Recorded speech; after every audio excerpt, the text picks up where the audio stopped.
Mulher virtuosa, quem a achará?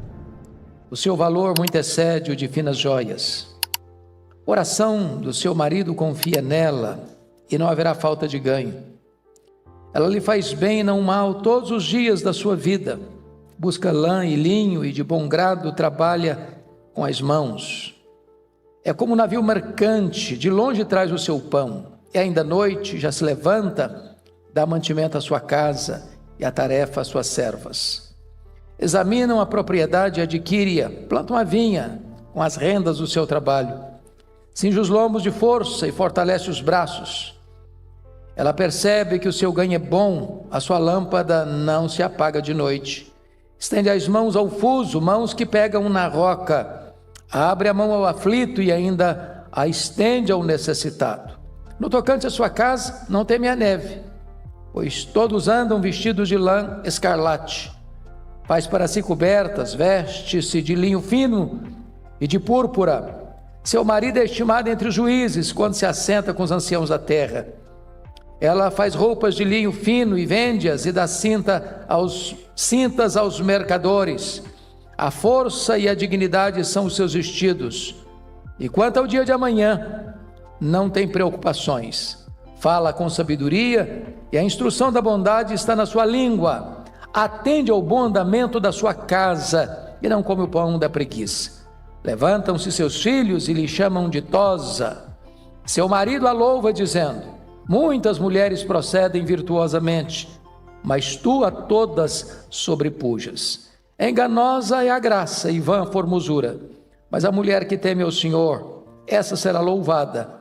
Dai-lhe do fruto das suas mãos, e de público a louvarão as suas obras. Amém.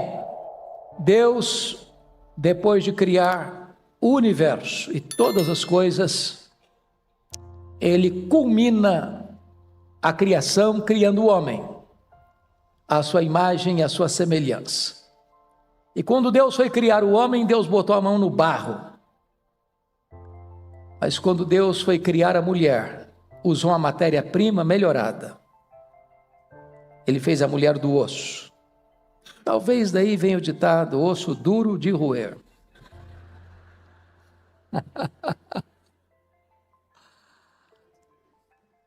Pois bem, a mulher então é a última criação de Deus, a coroa da criação de Deus, diríamos nós, a mais excelente criação de Deus. Esse texto é uma homenagem às mulheres e não poderia terminar este poético livro da Bíblia, livro da sabedoria, de outra maneira, senão enaltecendo a mulher. Este livro é um acróstico, aliás, esse texto lido é um acróstico na língua hebraica, onde cada versículo desse texto começa com uma letra do alfabeto hebraico, para enaltecer a mulher. E aqui quero destacar então o decálogo da mulher virtuosa. A primeira virtude que esse texto descreve é que esta mulher é preciosíssima. Olha o versículo 10 comigo. Mulher virtuosa, quem a achará? O seu valor muito, não excede não, muito excede o de finas joias. Significa que a mulher, a esposa, a mãe, é melhor do que riquezas. Um homem pode ter muito dinheiro, mas o dinheiro não relaciona com ele, não traz satisfação plena a ele, não lhe dá plena felicidade. É por isso que a Bíblia diz que a casa e os bens vêm como herança dos pais, mas do Senhor a esposa prudente. Ainda o que acha, uma esposa achou o bem e encontrou a benevolência do Senhor. Eu quero dizer que você não é apenas preciosíssima, mas você é uma obra rara. Porque a pergunta fica no ar: quem a achará? Tem gente que está procurando até hoje. Mas quem encontrou sabe que esta mulher vale mais do que finas joias. Ela é preciosíssima. Mas, em segundo lugar, essa mulher não é apenas preciosíssima, ela é também confiável. Olha o verso 11 comigo. O coração do seu marido confia nela, e não haverá falta de ganho. O ponto básico aqui é que se constrói uma relação conjugal fundamentada ou fundamentado na confiança. Eu sou do meu amado e o meu amado é meu. É olhar nos olhos, é ter serenidade, é ter descanso,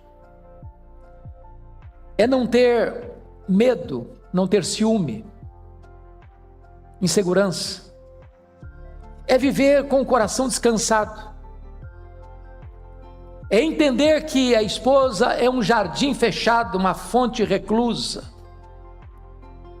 E esta é uma realidade, irmãos, que parece-nos que está sendo minada na nossa geração. Permissiva, de ética flácida, de valores frágeis. Eu estive pesquisando este assunto quando escrevi o livro Casamento, Divórcio e Novo Casamento, no ano 2001. Ainda morava nos Estados Unidos naquela ocasião, e nas pesquisas que fiz naquela época, 75% dos homens e 63% das mulheres na América, até os 40 anos, já tinham sido infiéis ao seu cônjuge pelo menos uma vez. Isso é uma tragédia, isso é o colapso. Isso é um desmoronamento, um desbarrancamento da virtude. Mas esse texto diz que esta mulher é confiável. O coração do seu marido confia nela. Terceira virtude que o texto destaca é que essa mulher não é apenas preciosíssima e não é apenas confiável, ela é abençoadora. Olha comigo o verso 12. Ela faz bem e não mal todos os dias da sua vida. Ela lhe faz bem e não mal todos os dias da sua vida. Eu destaco aqui duas coisas nesse versículo. Primeiro, ela não é aliviadora de tensões. Ela faz bem e não mal. Porque algumas mulheres parece que fazem mal ao marido. Parece que a vida se transtorna. A Bíblia chega a dizer em Provérbios que é melhor morar no deserto que com a mulher rixosa. Melhor no canto do eirado do que uma mulher que, desculpem-me da expressão bem vulgar, azucrina a vida do marido. É um gotejamento diário. O cara não tem paz, não tem sossego. Mas essa mulher faz bem e não mal. Ela é bálsamo, ela é aliviadora de tensões. Mas note você que na parte B do versículo, ela é estável emocionalmente todos os dias da sua vida. Não é apenas um dia na semana.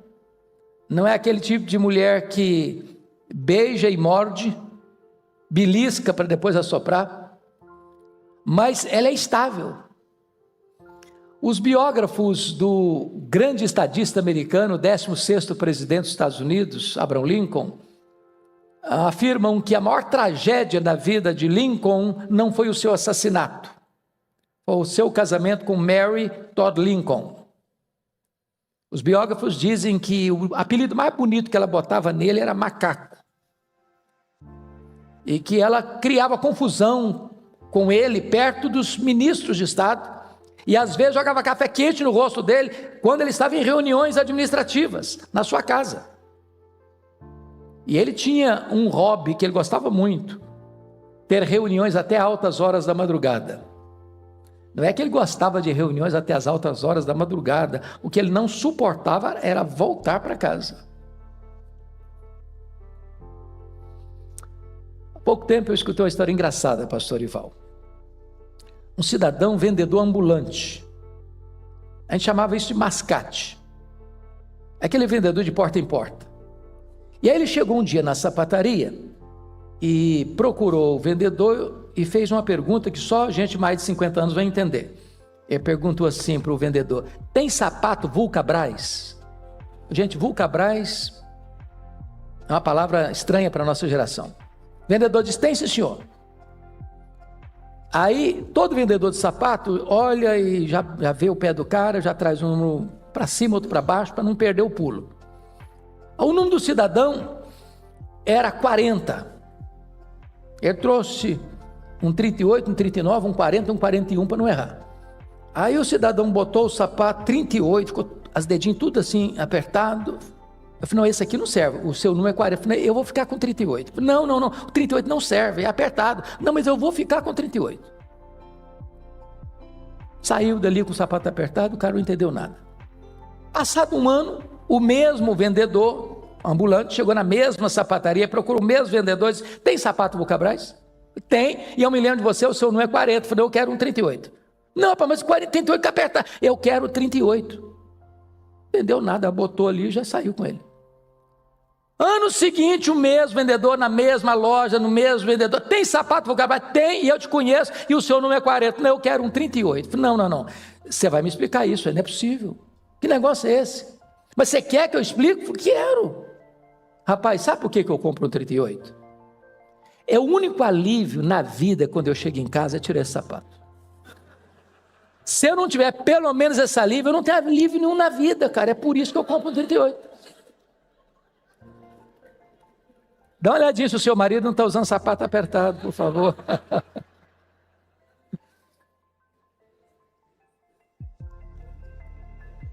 A quarta marca dessa mulher é que ela era trabalhadora. Trabalhadora. Olha comigo o versículo 15. É ainda noite, já se levanta e dá mantimento à sua casa e tarefa às suas servas. Essa mulher era uma empresária, ela tinha servas, não apenas serva. Mas quem controlava a casa era ela. Ela era aquilo que a Bíblia chama de dona de casa. Que não basta ter pessoas para servir você na sua casa, se você não tem o controle da sua casa. Aliás, notinha de rodapé: os maridos deviam ser mais sábios e não mexer muito. A casa é da mulher, sabia? Quem manda lá é a mulher. Onde bota os móveis, tem gente que bota móvel de um jeito, bota do outro. É território dela. O marido sábio não se envolve com isso. Trabalhador levanta cedo e dá ordens: faz isso, faz aquilo outro, faz desse jeito, faz daquele jeito. A mulher é uma administradora doméstica. Mas note o versículo 27 comigo: atende ao bom andamento da sua casa e não como o pão da preguiça. Sabe o que significa isso? A casa dela está em ordem. Sabe o que significa ter a casa em ordem? Você pode receber uma visita de surpresa sem passar vergonha. Você chegou numa casa de surpresa e parece que um tsunami passou por ali? Se você abrir o guarda-roupa, tem acidente doméstico, cai tudo em cima de você. Essa mulher, ela é trabalhadora e mantém a casa dela em ordem. Mas vejam vocês que ela também é uma mulher empreendedora. Se você olhar comigo o verso 13: busca lã e linho, de bom grado trabalha as mãos. 14: é como um navio mercante, de longe traz o seu pão. E prossegue aí, olha aí comigo, versículo de número 17, 19: cinge os lombos de força, fortalece os braços. Ela percebe que o seu ganho é bom, a sua lâmpada não se apaga, né, de noite. E lá no versículo 24 ainda diz: faz roupas de linho fino e vende-as, dá cinta aos mercadores. A mulher é uma empresária, ela viaja, ela decide, ela compra, ela vende, ela tem lucro, ela tem independência para pensar, para decidir, para agir. Ela é trabalhadora. Essa é a marca dessa mulher. Mas em quinto lugar, essa mulher é previdente. Olha comigo, versículo 21. No tocante à sua casa não teme a neve, pois todos andam vestidos de lã escarlate. Era o caso na época do frio chegar, e muito frio, e não tinha todos os recursos que você atravessa a rua e compra a roupa que você quiser, do jeito que você quiser. Ela era previdente, ela antecipava soluções. previdente, nos cuidados da família, nos cuidados da vestimenta, nos cuidados da casa. Ela era organizada. Ela tem tempo para Deus, ela tem tempo para o marido, ela tem tempo para os filhos, ela tem tempo para o próximo, ela tem tempo para casa, ela tem tempo para ela. Ela é organizada. Mas mais do que isso, olha o versículo 25, parte B. E quanto ao dia de amanhã, não tem preocupações, ela não é ansiosa.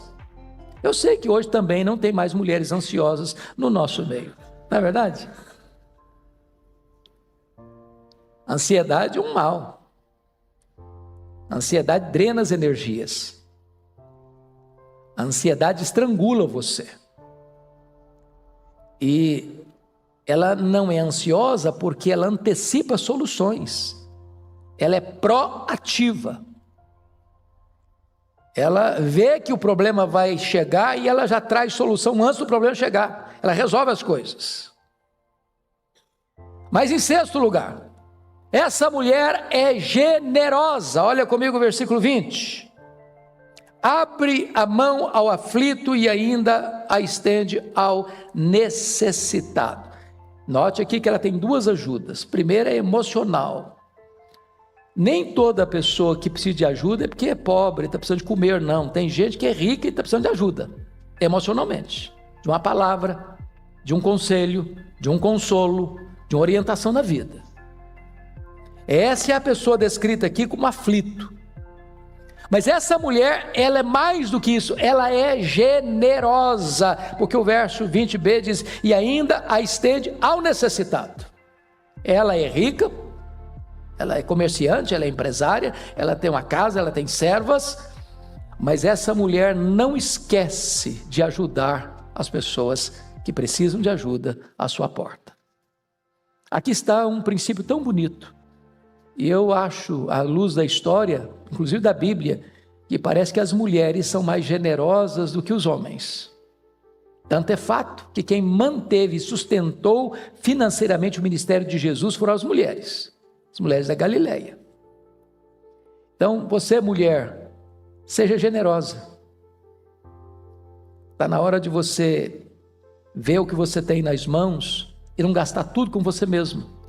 Não gastar tudo com a sua própria casa, não gastar tudo com a sua própria família, de você olhar o orçamento familiar e reservar parte deste orçamento para estender a sua mão ao necessitado.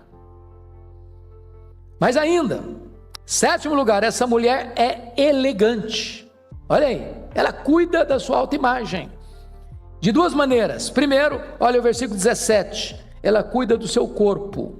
Cinge os lombos de força e fortalece os braços. Se fosse hoje, estava malhando na academia. Deixa eu dizer algo para você, mulher.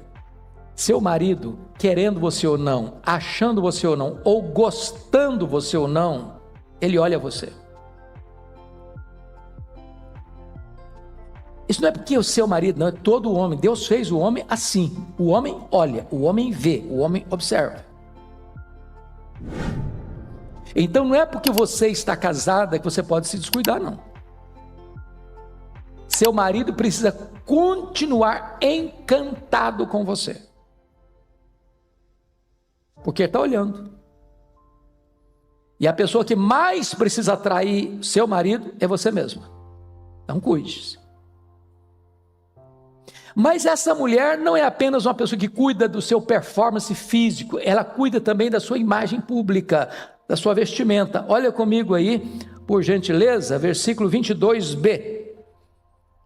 Veste-se de linho fino e de púrpura. Linho fino e púrpura era a roupa mais chique da época. É claro que ela tinha grana para comprar, tudo bem. Mas não é preciso ter grana para comprar coisa chique para se vestir bem. Vocês sabem disso. Tem gente que tem muito dinheiro, mas não tem bom gosto. E tem gente que tem pouco dinheiro e tem bom gosto.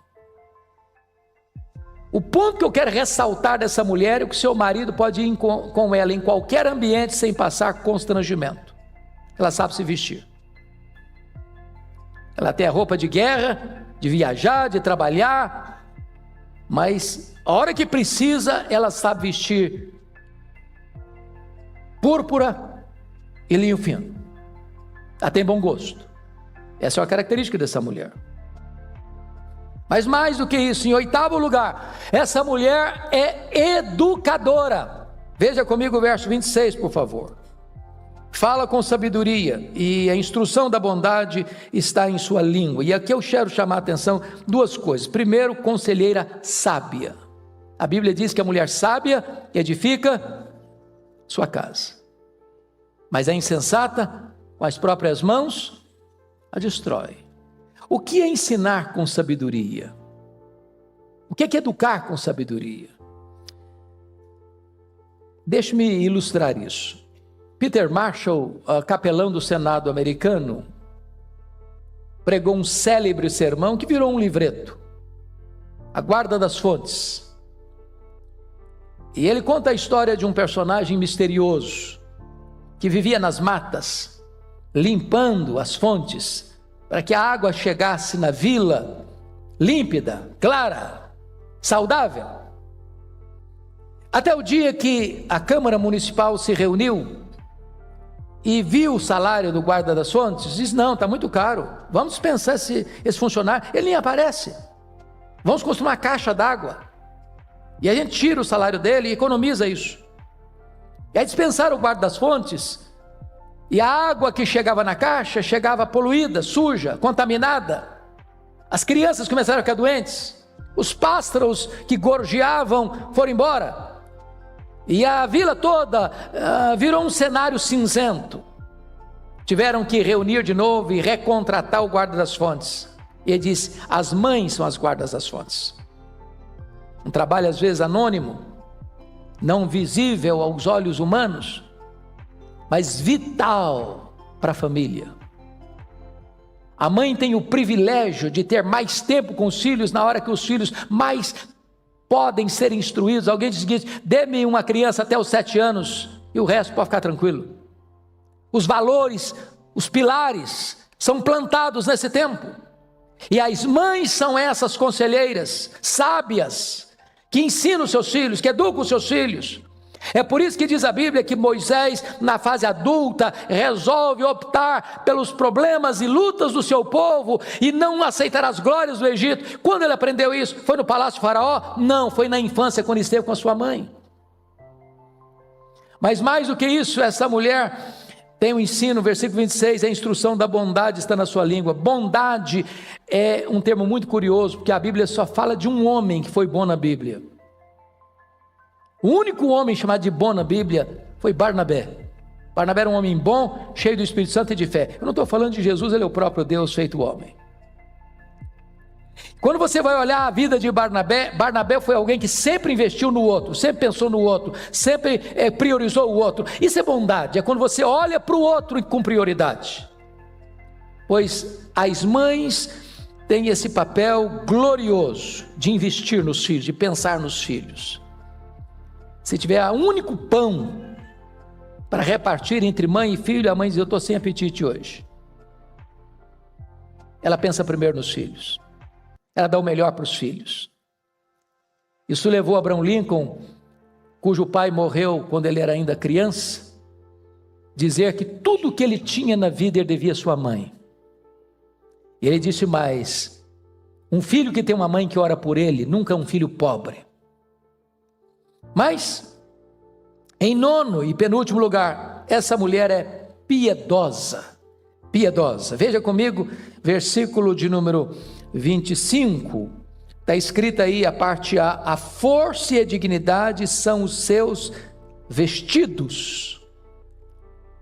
A roupa mais bonita que essa mulher tem no seu guarda-roupa, a indumentária mais chique que ela tem, não são seus vestidos de linho, ou de lã, ou de púrpura, mas é a sua dignidade, é o seu caráter, é a sua honra.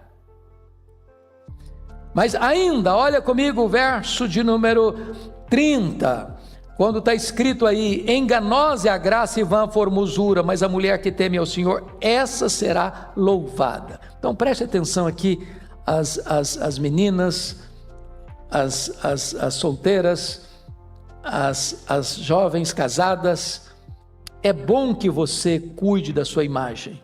É bom que você, às vezes, receba um banho de loja. É bom que você, de vez em quando, ou semanalmente, vá num bom salão, faça o seu cabelo, use os melhores cosméticos. Isso é muito bom. Marido agradece. Sobretudo se for num salão mais barato. Agora, não pense você que o seu valor está nisso. Porque, querendo ou não, o tempo vai esculpindo algumas rugas na nossa face. Essa beleza cosmética vai acabando, vai apagando, vai desvanecendo. Mas o apóstolo Paulo diz que na medida que o nosso homem exterior vai se enfraquecendo ou se corrompendo, o nosso mundo interior vai ficando mais bonito. E ele vai dizer isso: enganosa é a graça, e vã a formosura, mas a mulher que teme é o Senhor. Os valores morais, os valores espirituais, esses ficam, esses permanecem. Essa mulher será louvada pela sua vida espiritual. Então tem hora que você precisa de um banho de Bíblia, mais que um banho de loja, viu? Tem hora que você tem que gastar mais tempo diante do espelho da palavra do que do espelho dos cosméticos. Cuidar da sua vida interior mais do que você cuida da sua vida exterior. Mas finalmente, em décimo lugar,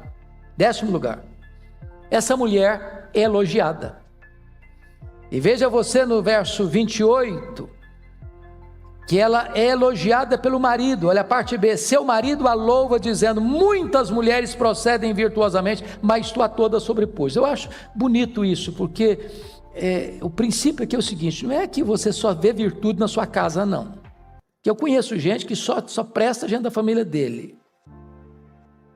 Só é elegante gente da casa dele, só tem virtude gente do sangue dele. Esse homem consegue ver virtude fora de casa. Há muitas mulheres virtuosas. Mas ele diz, mas tu, ele não está elogiando lá na sauna com os amigos, não. Ele está falando para ela, mas tu a todas sobrepujas. É um elogio direto, elogiada pelo marido. Essa mulher investiu no marido. Essa mulher recebe o que plantou do marido. Quem semeia amor, colhe amor. Quem semeia bondade, colhe bondade. Quem semeia carinho, recebe afeto. É isso que está acontecendo aqui. Segundo lugar, ela é elogiada pelos filhos. Olha o verso 28. Levantam-se seus filhos e lhe chamam ditosa, feliz. Preste atenção que não é um filho ou outro. Os filhos, ela não tem preferência por um filho em detrimento do outro. Os filhos olham para a mãe e dizem, mamãe é uma mulher feliz, mamãe é uma mulher de bem com a vida, mamãe é uma mulher realizada, mamãe irradia nossa casa de prazer, de alegria, de vontade de viver. O que você planta dentro da sua casa?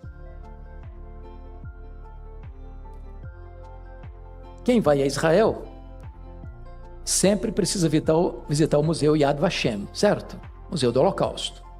E lá no Museu Yad Vashem tem um departamento que homenageia 1,5 milhão de crianças que foram mortas no Holocausto. E quando você entra, esse museu, ele é escuro, completamente escuro. E você precisa ir segurando num corrimão. E você vê ali 1,5 milhão de velas acesas. E quando você entra, você vai escutando o chamado dos meninos que morreram. Quando você termina de fazer o percurso, via de regra, seus olhos estão molhados de lágrimas. O Museu Yad Vashem me leva a uma lenda, chamada Lenda dos 10.000 Espelhos. Diz a lenda que havia uma casa com 10.000 espelhos. Quem chegasse ali, via a si mesmo 10.000 vezes. Aí conta a lenda que um cachorrinho serelepe, faceiro, feliz da vida, atraído por esta casa, entrou na casa dos 10.000 espelhos e viu 10.000 cachorrinhos sorrindo para ele. Ele disse, esse é o melhor lugar do mundo, eu sempre vou querer voltar aqui. Que lugar maravilhoso. Só que pela mesma cidade, pela mesma rua, um cachorrinho rabugento, de mal com a vida, mal-humorado, arreganhando os dentes para quem aparecia para ele, atraído, entrou também na mesma casa e ficou horrorizado. Ele viu 10 mil cachorrinhos rosnando para ele. Que lugar horrível, eu nunca mais quero voltar aqui, esse é o pior lugar do mundo. Bom, a lenda é autoexplicativa. Você não reclame nunca da sua casa tem a sua cara. Se você é uma pessoa alegre, sua casa é alegre. Se você é uma pessoa otimista, sua casa tem otimismo. Se você é uma pessoa feliz, a sua casa tem esse ambiente feliz. Os meninos olhavam para a mãe e diziam: mamãe é uma mulher feliz. Refletindo nos filhos. Terceiro, essa mulher é elogiada pelas suas obras. Olha o verso 31. De público a louvarão as suas obras. O que ela fez é proclamado. Me permita trazer à luz aqui a minha querida sogra. Peço permissão à minha esposa para fazer isso. Um dos funerais mais bonitos que eu já tive a bênção de participar, se é que tem funeral bonito, foi da minha sogra. E nós tomamos algumas surpresas, porque muita gente disse em público: olha, eu fui ajudado pela dona Leopoldina. Missionários, olha, eu fui ajudado por ela. Gente que nós nunca sabíamos, recebia mensalmente uma oferta dela. A família não sabia disso. E ela pessoalmente, às custas pessoais, ajudava um, ajudava outro, ajudava um, ajudava outro, mandava uma oferta para um, oferta para outro. E ali, no final da história dela, quando nós estávamos celebrando com gratidão a vida dela, as obras dela a enalteceram. Mas finalmente, essa mulher é elogiada por Deus. Olha o versículo 30. Enganosa é a graça e vã a formosura, mas a mulher que teme ao Senhor, essa será louvada. Louvada pelo marido, louvada pelos filhos, louvada pelas suas obras, louvada pelo próprio Deus. Ela não tem só aprovação na terra, ela tem aprovação no céu. Não só a aprovação dos homens, mas a aprovação de Deus. E eu quero concluir trazendo a vocês um dos mais belos poemas escritos na história de Victor Hugo, o mais famoso poeta romântico da França do século XIX, que compôs um dos mais belos poemas em homenagem às mulheres: O Homem e a Mulher. O homem é a mais elevada das criaturas e a mulher é o mais sublime dos ideais. Deus fez para o homem um trono, Deus fez para a mulher um altar. O trono exalta, o altar santifica. O homem é o cérebro, a mulher o coração. O cérebro produz luz, o coração produz amor. A luz fecunda, o amor ressuscita. O homem é gênio, a mulher é anjo. O gênio é imensurável, a mulher é indefinível. A aspiração do homem é a suprema glória, a aspiração da mulher é a virtude extrema. A glória promove a grandeza, a virtude conduz à divindade. O homem tem a supremacia, a mulher a preferência. A supremacia significa força, a preferência representa o direito. O homem é forte pela razão, a mulher é invencível pelas lágrimas. A razão convence, as lágrimas comovem. O homem é capaz dos maiores heroísmos, a mulher é capaz dos maiores martírios. O heroísmo nobilita, o martírio sublima.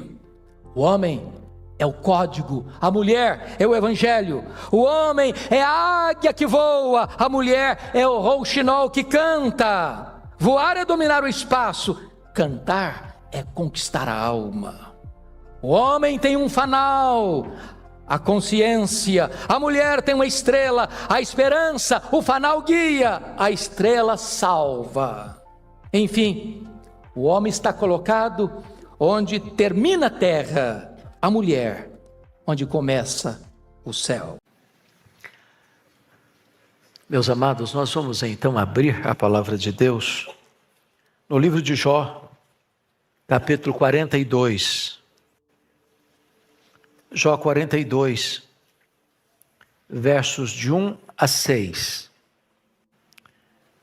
Então respondeu Jó ao Senhor: bem sei que tudo podes, e nenhum dos teus planos pode ser frustrado. Quem é aquele, como disseste, que sem conhecimento encobre o conselho? Na verdade falei do que não entendia, coisas maravilhosas demais para mim, coisas que eu não conhecia. Escuta-me, pois, havias dito, e eu falarei. Eu te perguntarei e tu me ensinarás. Eu te conhecia só de ouvir, mas agora os meus olhos te veem. Por isso me abomino e me arrependo no pó e na cinza. Hoje eu quero conversar um pouco com os meus irmãos sobre o impacto da soberania de Deus em nossa vida. Quando nós afirmamos que Deus é soberano, nós estamos dizendo que não cremos em acaso,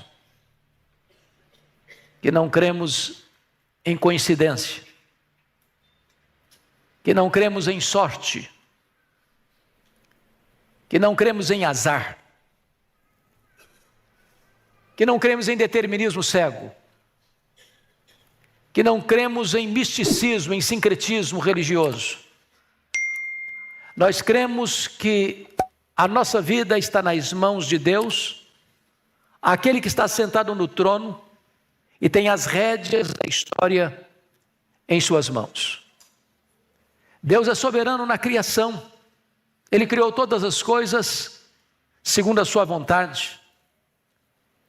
Ele é soberano na providência.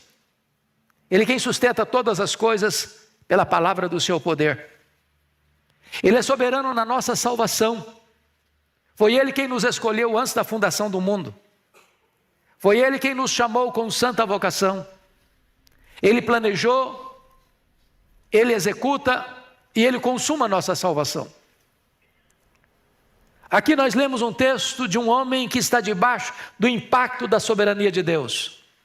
Quem é este homem? É o patriarca Jó. A Bíblia se refere a ele como o homem mais piedoso da sua geração. Foi Deus quem disse para Satanás acerca dele: observaste o meu servo Jó? Não há ninguém na terra semelhante a ele, homem íntegro, reto, temente a Deus e que se desvia do mal. Satanás tenta macular a honra de Jó, insinuando que Jó só servia a Deus por interesse, dizendo para Deus: se o Senhor tirar desse homem o que tu deste para ele, em vez de um adorador, ele vai ser um blasfemador. Toca no que ele tem, e verás se não blasfema contra ti na tua face. E em 2 ocasiões Satanás ensinou que Jó não era um adorador honesto, que Deus precisava suborná-lo com bênçãos para ele ser um adorador. E Deus permite que Jó sofra reveses amargos na vida. E Satanás instigou no sentido de golpeá-lo nas 5 áreas mais importantes da sua vida. Primeiro, na sua vida financeira. Ele era o homem mais rico do Oriente e decreta falência. Vai à falência. A sua economia colapsou. Segundo, este homem era um pai exemplar. Tinha 10 filhos, unidos, porque intercedia por eles, orava por eles, exortava-os à santidade. E Jó enfrenta um golpe doloroso quando seus 10 filhos morrem num único dia, num mesmo acidente. Mas ele sofre um terceiro golpe. Ele era um homem saudável. E Satanás disse para Deus: toca nos seus ossos, toca na sua carne, e verás se não blasfema contra ti na tua face. E Satanás, por permissão divina, coloca uma enfermidade mortífera em Jó. Feridas malignas do alto da cabeça à planta dos pés. Se não bastasse toda esta agrura, Jó enfrenta um quarto problema: a sua mulher no auge do seu sofrimento, quando ele estava no fundo do poço, cercado por desventuras crudelíssimas, ela disse para ele: ainda conservas a tua integridade? Amaldiçoa a Deus e morre. E então o círculo do seu sofrimento se fecha, quando seus amigos de longe vieram para consolá-lo e transformaram-se em consoladores molestos, vinagre nas suas feridas, assacando contra ele os mais pesados libelos acusatórios. Diante de tanta tragédia, a Bíblia diz que Jó questiona a Deus, fazendo 16 vezes a pergunta para Deus: por que, meu Deus, que eu estou sofrendo? Por que a minha dor não cessa? Por que eu enterrei os meus filhos? Por que eu não morri no ventre da minha mãe? Por que eu não morri ao nascer? Por que o Senhor não me mata de uma vez? Ele levantou aos céus 34 queixas, e a única resposta que ele encontra de tanta dor, de tanto sofrimento, de tanto chicote açoitando a vida dele, foi o gelado silêncio de Deus. E eu posso lhes garantir que o silêncio de Deus grita mais alto nos ouvidos da nossa alma que o ruído mais barulhento das circunstâncias mais adversas. Mas na hora do seu sofrimento mais atroz, esse homem que tinha sido golpeado nas áreas mais importantes da vida, vida financeira, filhos, saúde, casamento e amizades, ele arranca do peito um brado de esperança. Ele perdeu tudo, mas não perdeu a sua fé. Ele perdeu tudo, mas não perdeu sua confiança em Deus. E então ele grita das profundezas da sua alma: mas uma coisa eu sei, é que o meu Redentor vive, e eu verei o meu Redentor. Nesta hora, diz a Escritura, que Deus rompe o silêncio, e Deus começa a falar com Jó. Mas Deus não responde nenhuma das 16 perguntas de Jó. Deus não responde nenhuma das 34 queixas de Jó. Quando Deus fala com ele, diz a Bíblia que Deus faz 70 perguntas para ele. 70 perguntas para ele, todas retóricas. Todas retóricas. E Deus pergunta: onde estavas tu, Jó, quando eu lançava os fundamentos da terra? Onde estavas tu, Jó, quando eu espalhava as estrelas no firmamento? Onde estavas tu, Jó, quando eu cercava as águas do mar para elas não invadirem a terra? E Deus foi despejando em cima de Jó a grandeza da sua majestade, da sua soberania, do seu poder. E Jó foi sendo como que esmagado diante de tanta glória da presença de Deus, da glória de Deus, da majestade de Deus, da soberania de Deus. E então, ele profere as palavras que lemos. O impacto da soberania de Deus sobre a sua vida. E ele vai descobrir as 5 verdades mais revolucionárias da sua vida e da sua história. Se não, vejamos. Em primeiro lugar, ele reconhece a onipotência de Deus, quando diz: então respondeu Jó ao Senhor: bem sei que tudo podes. Não encontro nada mais consolador para o nosso coração, diante dos dramas da nossa vida, do que nos agasalharmos debaixo das asas do Deus onipotente e dizer: eu sei que tudo podes. Isso diante da nossa fragilidade, porque nós somos fracos. Eu não sei quanto a vocês, mas eu visito com muita frequência as livrarias e gosto de fazer isso. Sobretudo as livrarias de aeroportos, eu vou lá para ver o que está saindo, todo dia sai coisa nova. E vocês sabem disso, que a grande maioria da literatura que sai todo dia são livros de autoajuda. Livros que dizem assim para você: você é forte, você tem a força, você é um gigante. Basta fazer cócegas no seu interior, levantar-se daí um gigante. Suas palavras têm poder, há poder nas suas palavras. Os outros livros que mais saem são os livros que ensinam você a ficar rico rápido. Eu confesso que eu acho que eu não estou lendo direito esses livros. Mas sabe o que a Bíblia diz sobre isso? Exatamente o contrário. A Bíblia diz que nós somos fracos. A Bíblia diz que Deus conhece a nossa estrutura e sabe que somos pó. Nós temos tantas fraquezas, múltiplas fraquezas.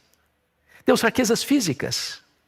Meus irmãos, querendo ou não, gostando ou não, o tempo vai esculpindo algumas rugas no nosso rosto indisfarçáveis. As meninas, mais espertas, mais inteligentes do que os homens, driblam isso bem, com um bom cosmético. Às vezes acorda de manhã um caos, bota um bom cosmético, vira um cosmos. Daqui a pouquinho uma cirurgia plástica ajuda e muito. Porém chega uma hora que ainda que Pitangui ressuscitasse dentre os mortos, não teria mais jeito.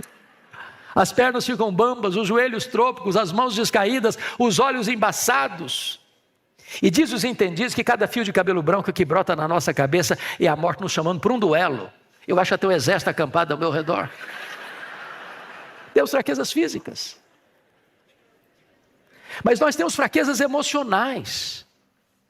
Quantos de nós, nas lutas da vida, nos vales mais escuros da vida, chorando e gemendo, gritamos do fundo da nossa alma: meu Deus, eu não aguento mais. Nós temos fraquezas morais. Quantas vezes já choramos e dizemos: meu Deus, eu nunca mais quero repetir esse erro, eu nunca mais quero cometer esse pecado, e daqui a pouco você se flagra cometendo o mesmo erro, o mesmo pecado. Não é porque faltou a você sinceridade, não, faltou a você poder. Temos fraquezas espirituais. Nós somos um ser ambíguo, contraditório, paradoxal. O bem que não queremos, o bem que queremos não praticamos, o mal que não queremos, esse fazemos. Somos fracos. Mas bendito seja Deus, quando você pode dizer: mas o meu Deus tudo pode. Para Ele não tem causa perdida, para Ele não tem doença incurável, para Ele não tem casamento irrecuperável, para Ele não tem pecado que Ele não perdoe. Ele é o todo-poderoso Deus. Só para recordar os atributos que só Ele tem e não repartiu conosco: Ele é autoexistente. Ele é infinito, Ele é imenso, Ele é eterno, Ele é imutável, Ele é onipotente, Ele é onipresente, Ele é onisciente, Ele é transcendente, Ele é soberano, Ele é maior que tudo quanto Ele criou. Ele tudo pode. Permita-me ilustrar isso. Um dia um pai caminhava com seu filho pelas ruas da sua cidade, um menino de 4, 5 anos. Quando o menino lhe fez uma pergunta, e eu não sei se você concorda comigo, mas eu acho que toda criança fez um curso de pós-doutorado em perguntas difíceis. Não conheço ninguém que faz pergunta mais complicada do que criança. E o menino volta para o pai e diz: papai, qual é o tamanho de Deus? E o pai ficou em silêncio, pensativo, porque não tinha uma resposta pronta para um menino de 4, 5 anos. Continuou caminhando. De repente, ele escuta os ruídos das turbinas de um avião supersônico lá nas alturas excelsas e disse assim para o filho: filho, olha para cima. Você está vendo aquele avião? O menino disse: estou vendo, papai. Ele perguntou: qual é o tamanho desse avião, meu filho? O menino respondeu: pequeno, papai, muito pequeno. Estava muito longe. O pai pegou o filho, levou para o aeroporto. Tinha um jumbão de mais de 400 passageiros estacionado no pátio. E aí chegou bem perto e disse: você está vendo esse avião, meu filho? Estou vendo, papai. Qual é o tamanho desse avião, meu filho? Ele respondeu: grande, esse é muito grande. O pai disse: meu filho, Deus é do mesmo jeito. Quando você está longe de Deus, meu filho, Deus parece pequeno para você. Mas quando você está perto de Deus, meu filho, Deus é grande, muito grande para você. Agora eu sei que tudo podes. A segunda verdade que Jó descobre diante do impacto da soberania de Deus sobre a sua vida está no verso 2 ainda: e nenhum dos teus planos pode ser frustrado. Irmãos, a história não é cíclica como pensavam os gregos. A história não é um caminhão sem freio, ladeira abaixo, como pensam os existencialistas. A história é teleológica, ela caminha para um telos, para um fim, para uma consumação. Deus está no controle. Não estamos à deriva. Não estamos jogados de um lado para o outro ao sabor das circunstâncias. Deus está no trono. Jesus tem o livro da história em suas mãos. Ele está conduzindo a história para uma consumação. Nenhum dos planos de Deus pode ser frustrado. Ele criou um plano eterno, perfeito, cabal, totalmente eficaz. E nenhuma vírgula, nenhum tio vai sair fora do controle de Deus. Ele não é pego de surpresa, ele não é surpreendido, ele não está lá no céu esfregando as mãos sem saber o que faz com esse mundo. Todos os seus planos hão de se cumprir, estão se cumprindo e cumprir-se-ão à risca, porque os seus planos não podem ser frustrados. A terceira coisa que Jó descobre, impactado pela soberania de Deus, está no verso 3, quando ele disse: na verdade, eu falei do que eu não entendia, coisas maravilhosas demais para mim, coisas que eu não conhecia. Para você entender isso, talvez seja bom dar uma lida em Jó, uma sentada só. E você vai perceber que Jó não foi aquele sofredor estoico, que sentou num canto, trincou os dentes e aguentou firme. Não, ele falou muito, ele perguntou, ele se queixou, ele se defendeu. E quando você está machucado, quando você está ferido, quando você está se sentindo esmagado pelas circunstâncias, injustiçado pelas pessoas, via de regra você fala muito e às vezes fala até o que não compreende. Foi isso que aconteceu com Jó. Diante da revelação de Deus, diante da exposição da majestade de Deus, diante da glória de Deus que inundou a sua vida, ele botou a mão na boca e disse: meu Deus, quanta coisa eu falei sem saber. Lição aprendida. O sábio é aquele que sabe que quase nada sabe. Quando você encontra uma pessoa muito sabichona, que parece que sabe tudo, que entende tudo, você está perto de uma pessoa que não sabe quase nada. Pega um doutorado. O que é um doutorado? Você pega um ponto de um universo, e aí você vai estudar esse ponto. Aí você é doutor desse pequenininho ponto aqui. Só isso. Alguém já disse, e eu concordo, que quem faz barulho é lata vazia. Lata cheia não faz barulho. Quem sabe, sabe que quase nada sabe. Porque o que você não sabe é muito maior do que o que você sabe. Eu fui criado na região rural, numa roça bem artesanal. E uma coisa que me chamava a atenção era quando ia colher o milho.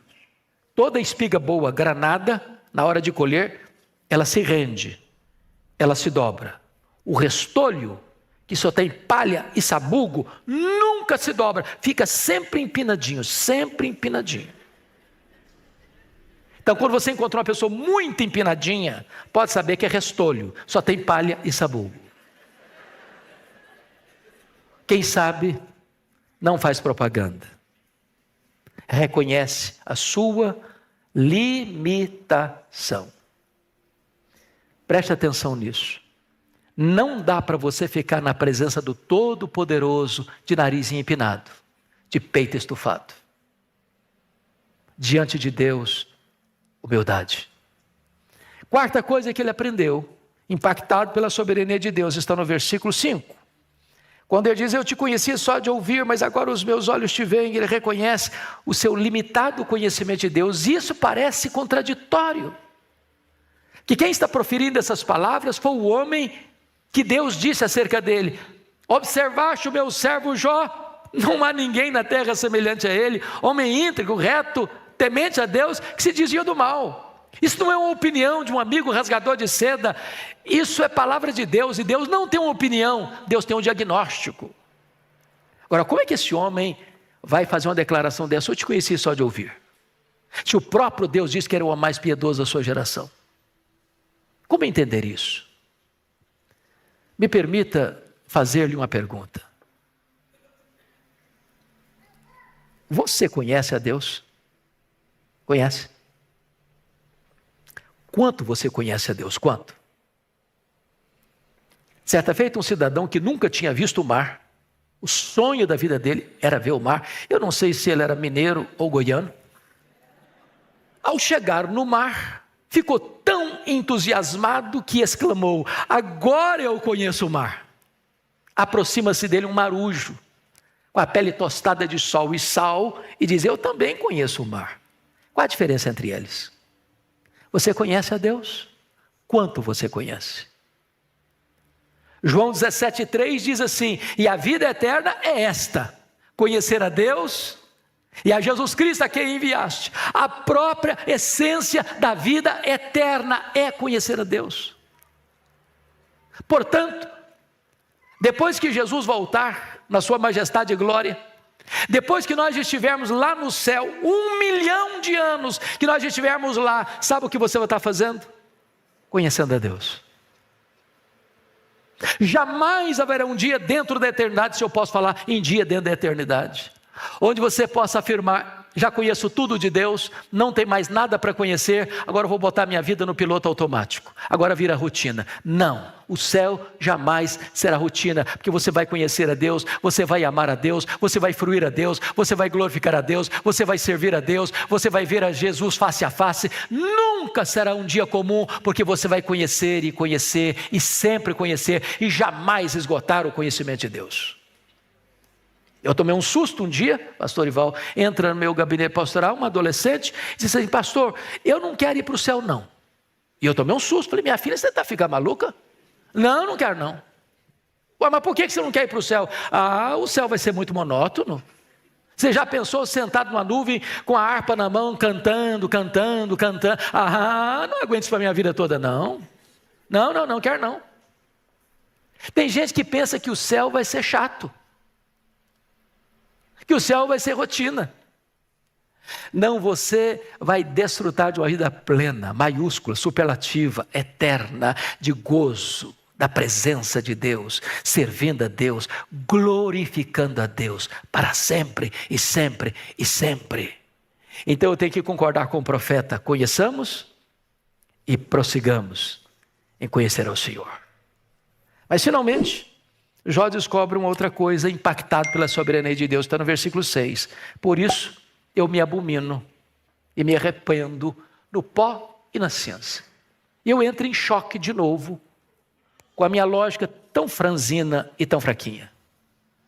Porque essa confissão fica bem na boca de um assassino, de um ladrão, mas não na boca do homem mais piedoso do mundo. Como assim? Como assim? Eu me abomino e me arrependo no pó e na cinza? Como entender isso? E a explicação que nós temos é que aqueles que mais sofrem, choram e confessam os seus pecados, não são as pessoas que mais pecam, são as pessoas que mais perto de Deus andam. Quem está longe de Deus, nem tem consciência do seu pecado. Eu li há pouco tempo num jornal aqui de São Paulo, que um cidadão pistoleiro de aluguel recebeu 5 mil reais para matar uma pessoa.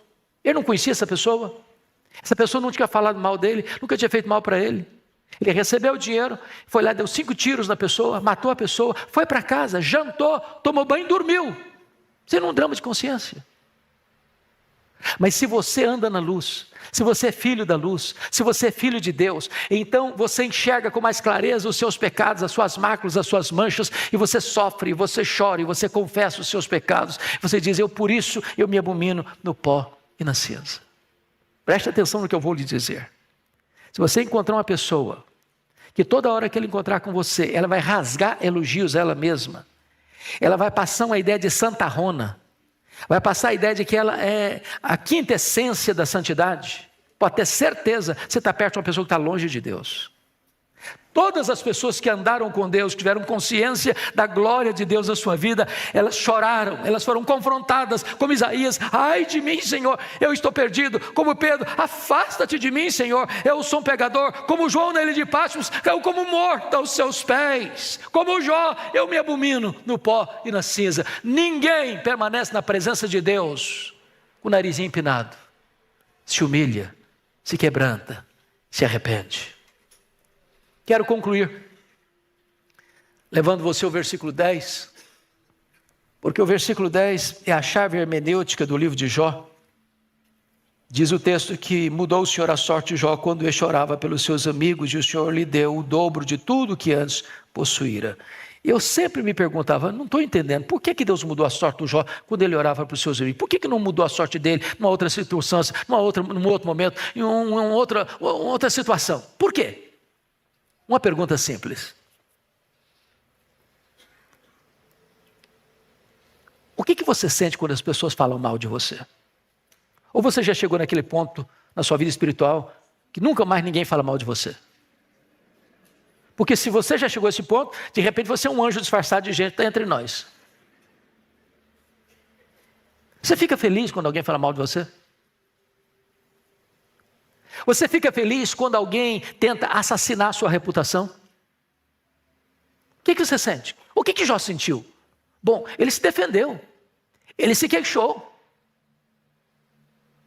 Sabe o que Deus está falando para ele? Meu filho, saia desta arena da autodefesa. Entre na brecha da intercessão. Porque ninguém consegue orar por alguém e ter mágoa desse alguém ao mesmo tempo. E diz a Bíblia que quando Jó começa a interceder pelos seus amigos que o haviam criticado tão severamente, Deus mudou a sorte de Jó.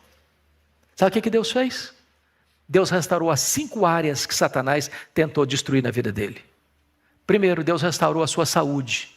Versículo 16, ele teve mais 140 anos. E os filhos dos filhos até a 3ª e 4ª geração. Deus está aqui hoje e Ele é o Deus que cura. Ele é o Jeová Rafa. Segunda área que Deus restaurou foram as finanças. Versículo 10, versículo 12. Deus deu tudo em dobro.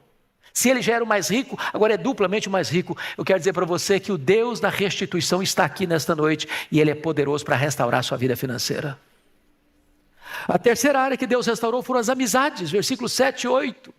Os amigos de Jó foram confrontados por Deus e Deus disse para eles assim: vocês lembram aquele homem que vocês criticaram?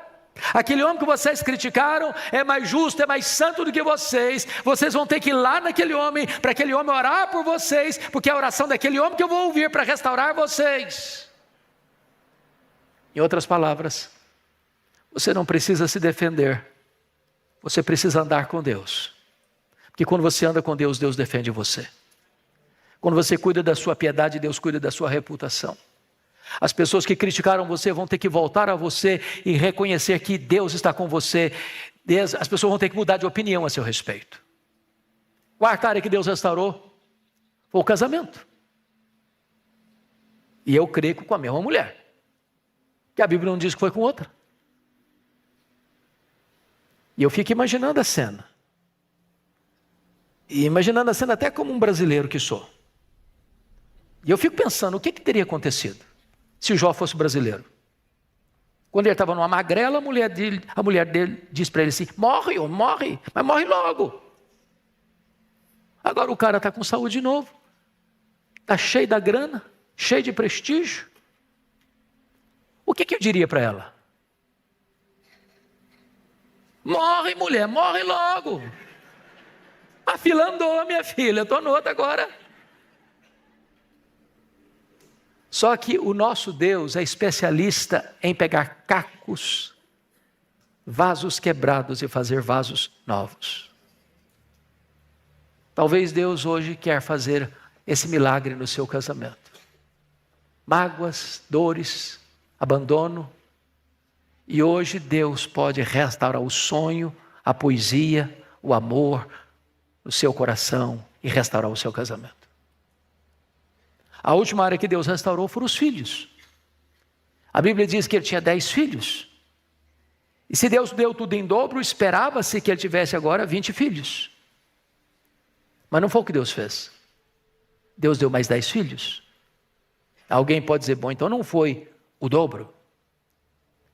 Nós precisamos corrigir um ponto muito importante na nossa teologia e na nossa fala coloquial. É comum nós nos expressarmos assim, quando morre alguém da nossa casa, da nossa família. Perdi meu pai, perdi minha mãe, perdi minha mulher, perdi meu marido, perdi meu avô, perdi minha avó, perdi meu filho, perdi minha filha. Essa linguagem não é adequada para nós. Você perde alguém com você não sabe onde está, com quem está. Como aquele pai que voltava do cemitério depois de sepultar seu filho único. E aproxima-se dele um amigo e disse: meus pêsames. Eu acabei de saber que você perdeu seu filho. O homem respondeu: não, eu não perdi meu filho. Eu sei onde meu filho está. Eu sei com quem o meu filho está. Meu filho está no céu, meu filho está com Jesus. Eu não perdi meu filho. Jó agora tem 10 filhos no céu. Jó agora tem 10 filhos na terra. Deus restaurou e restaurou completamente. Sabe o que Satanás queria? Destruir a vida de Jó. Sabe o que conseguiu? Colocar Jó mais perto de Deus. Porque os planos de Deus não podem ser frustrados. Que a gloriosa doutrina da soberania de Deus nos impacte nesta manhã e nos console nesta manhã. Que Deus seja louvado. Amém.